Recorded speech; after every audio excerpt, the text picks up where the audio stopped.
Well, good evening, y'all.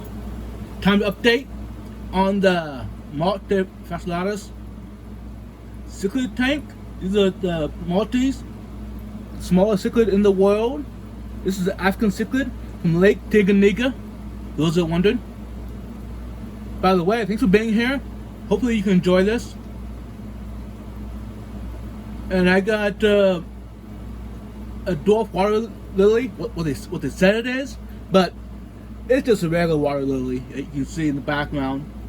There's a couple stems coming up out of it.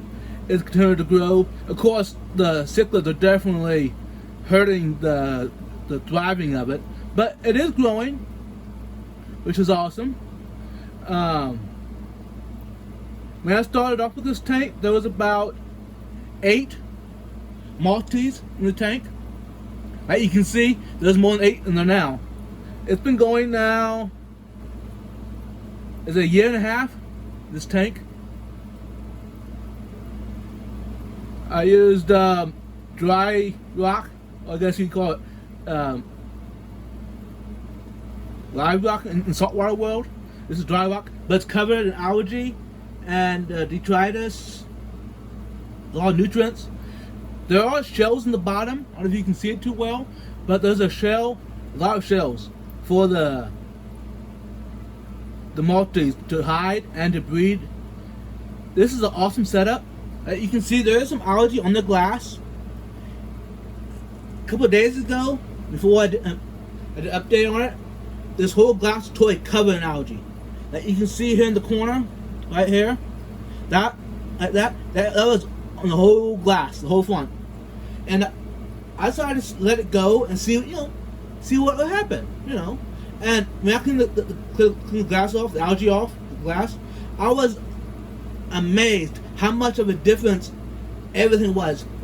The Maltese were just flourishing. It was like, wow.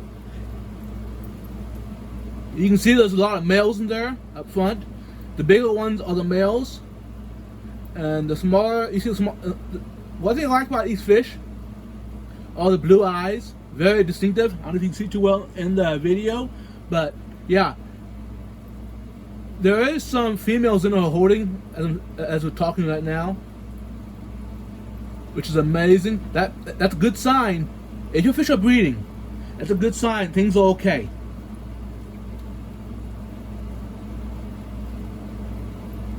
This is a species only tank for those who wondered.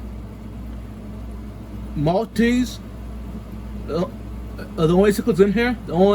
There isn't even any snails or plecos of any sort, algae eaters, nothing. Just the Maltese. I thought about adding some snails to the tank, or like abyssinose, plecos, something like that, for the algae purposes, but I haven't yet. And I don't know what would happen if I would.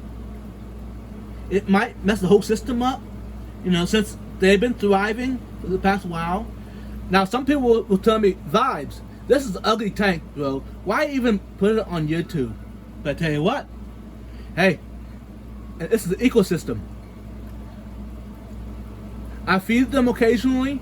I do top-offs, water top-offs, and that's it. I don't do water changes at all on this tank. It's been going now since I started it. You can see, of course, there's some algae issues. Some people say issues, but to me, this is a thriving system.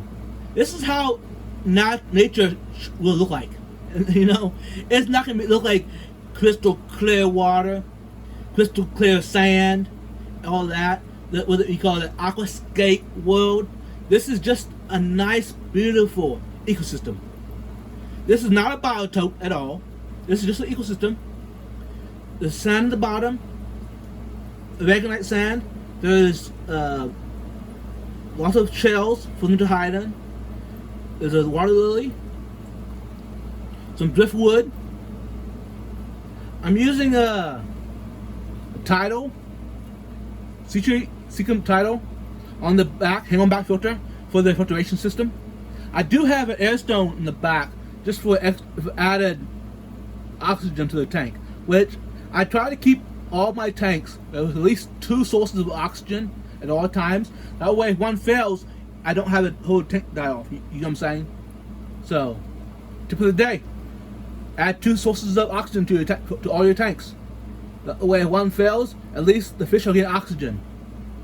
Thanks for watching. Until next time, love your family and friends, and do your water changes. Enjoy. Bye.